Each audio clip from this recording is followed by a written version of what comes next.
You were given a script from the day you were born. It is the most powerful story our culture tells. You have seen it in 1,000 movies, heard it in 1,000,000 songs, and read it in countless books. The script is simple. You are incomplete. You are one half of a whole, wandering the world, searching for your missing piece. This missing piece is called your soulmate, your other half. The story promises that when you find them, you will finally be complete. Your jagged edges will be made smooth. Your emptiness will be filled. You will be saved from the cold loneliness of the world. This is the grand promise of true love. It is a beautiful, intoxicating, and powerful myth. And it is a lie. It is the most elegant and destructive lie you have ever been told.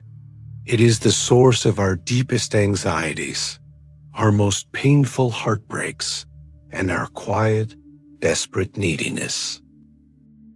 The search for the one is not a noble quest. It is a trap that keeps you in a state of perpetual lack, always feeling like something is missing, always looking for salvation in the eyes of another person. The ancient Stoics knew this. They were not romantics. They were realists. They were architects of the soul. And their philosophy offers a truth that is far colder, but also far more liberating. You have spent your entire life searching for the perfect key to fit your lock. The Stoic builds a fortress so complete, so powerful, that it needs no doors at all. Think about your own history, not as a series of romances, but as a series of data points. Think of the crushing disappointment when a person you placed on a pedestal revealed themselves to be merely human, with flaws and fears of their own. Think of the relationships you clung to long after they had died, because you were more afraid of being alone than you were of being unhappy. Think of the compromises you made to your own values, your own goals, your own identity, just to keep someone from leaving. You performed for love. You begged for it. You contorted yourself into shapes you thought would be more lovable. You tried to become the perfect missing piece for someone else's puzzle, losing yourself in the process. You followed the script, and it has left you with a collection of beautiful scars and a quiet, persistent ache, the ache of incompleteness. The problem is not that you haven't found the right person. The problem is that you have been operating under a flawed premise from the very beginning. You have been trying to solve an internal problem with an external solution. You have been trying to heal your own fractures by using another person as a bandage. This can never work. Today, we burn the script. We are not here to learn how to find true love. We are here to deconstruct the myth, piece by piece, and build a new kind of relationship. A relationship founded not on neediness, but on strength. Not on finding your other half, but on becoming a complete whole by yourself.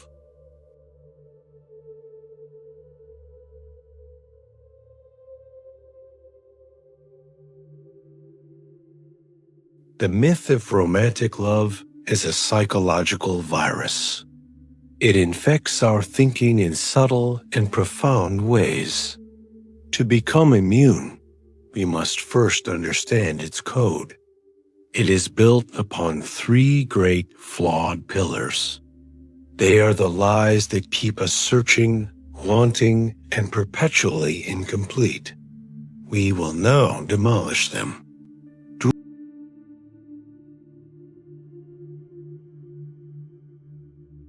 The first and most seductive pillar is the lie of completion. The idea that you are a half in search of another half.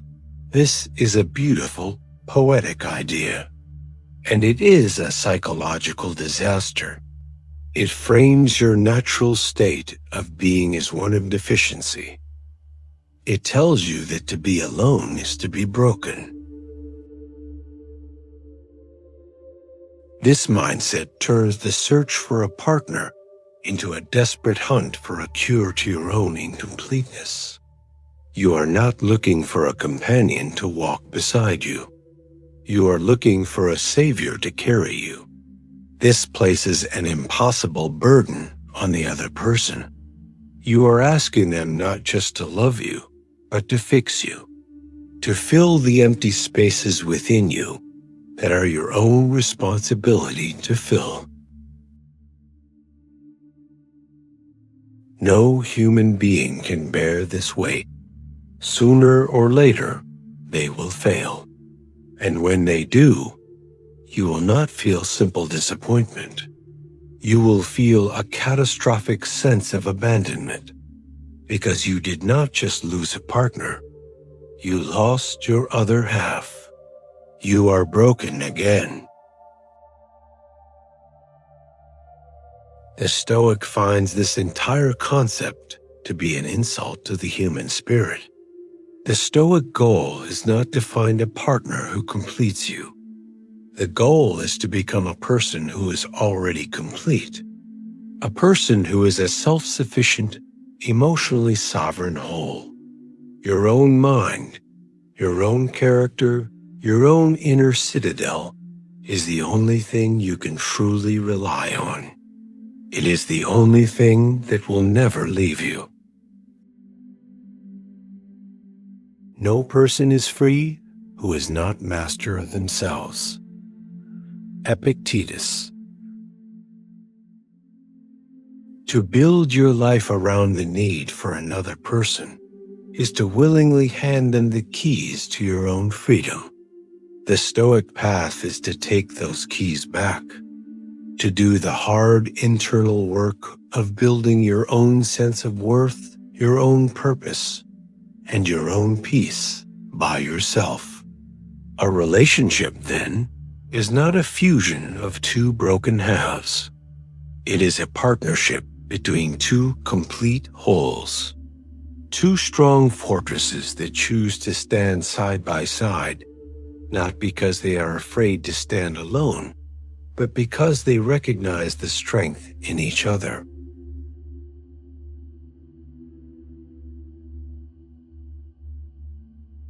The second pillar of this prison is the lie of unconditional love. You are told that true love is unconditional, that it means accepting everything about a person without judgment, without standards. That love should conquer all flaws, all bad habits, all disrespect. This isn't a noble idea. It's a setup for trouble. It gives people permission to act badly, to love someone unconditionally in this way means turning off your own judgment. It's saying, my need to be treated with respect matters less than my fear of being alone. The Stoics saw love differently. To them, love wasn't blind or soft. It was guided by reason. They loved what was good in a person, their courage, wisdom, fairness, and self-control. That kind of love is conditional. The condition is that both people keep trying to grow and live with virtue. This isn't cold or calculated. It's real respect. It says, I love you enough to hold you to a high standard. I won't let you become less than you can be. And I expect the same from you. That kind of love builds strength. It pushes you both to rise higher, not to settle for comfort. Think of two climbers tied together on a mountain. They trust each other, but that trust depends on both doing their part. If one loses focus or ignores danger, the other must speak up, not from anger, but care. To stay silent in the name of unconditional love would put them both at risk. Modern love says, love them no matter what. Stoic love says, love what is good in them and help it grow. One keeps you stuck, the other helps you rise together. Associate with those who will make a better man of you. Welcome those whom you yourself can improve. The process is mutual, for men learn while they teach. Seneca.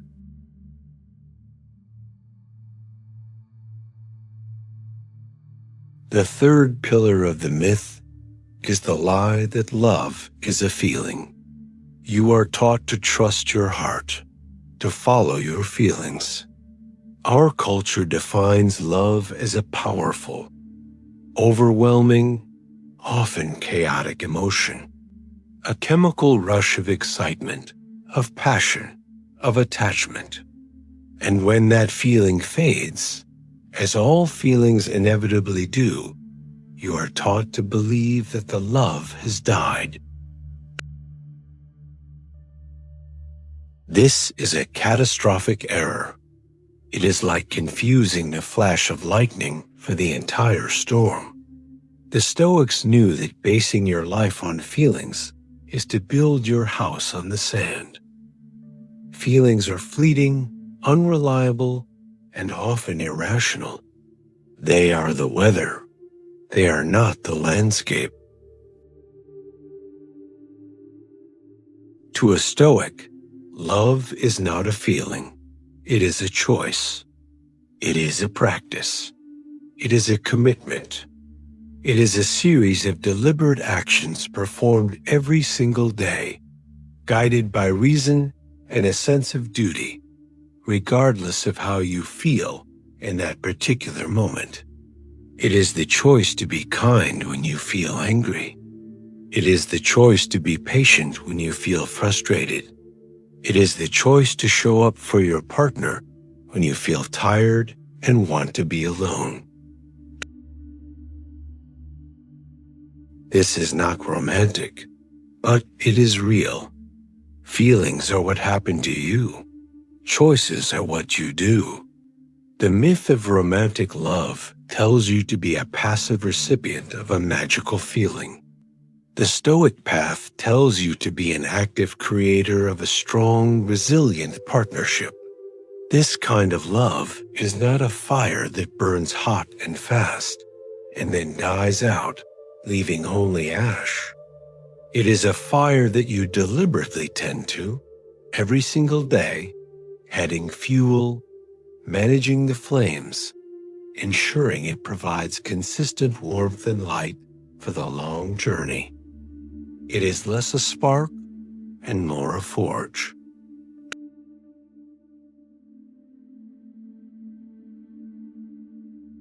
Now we arrive at the final liberating reframing, the insight that breaks the spell completely. You have been taught that the opposite of being in a romantic relationship is being alone, and alone has been painted as a state of failure, of loneliness, of quiet despair. This is the false choice that has kept you trapped. The opposite of a needy, dependent relationship is not loneliness. The opposite of a needy relationship is self-sufficiency.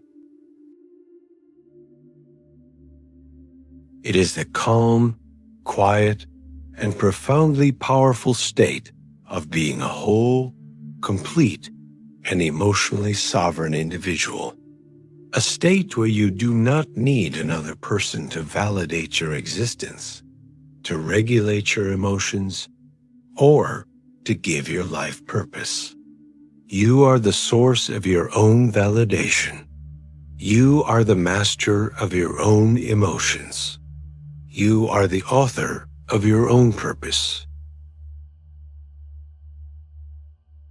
This is not a consolation prize for those who fail to find love. This is the prerequisite for healthy love. You cannot pour from an empty cup. You cannot give what you do not have.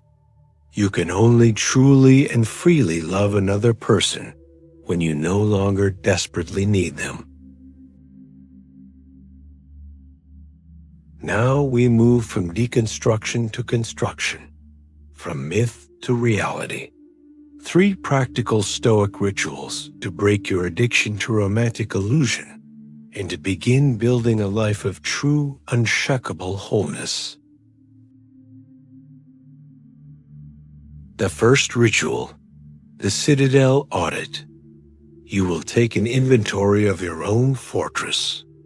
On a piece of paper, create 3 columns: my purpose, my values, my peace. In each column, list the things that are solely yours, things that would still exist even if you were completely alone. What is the work that gives you meaning? What are the non-negotiable principles by which you live? What are the simple daily practices that keep you calm and centered?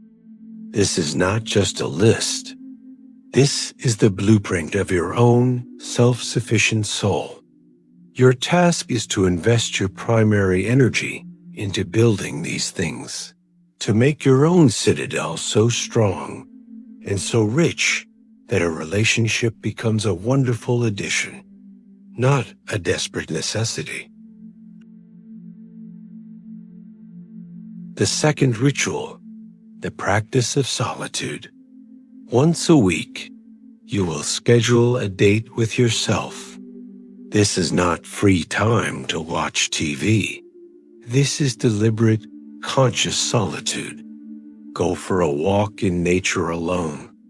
Go to a museum alone. Sit in a coffee shop and read a book alone. At first, this will feel uncomfortable. Your mind will crave the distraction of another person. You will feel the phantom limb of your neediness. Sit with that discomfort.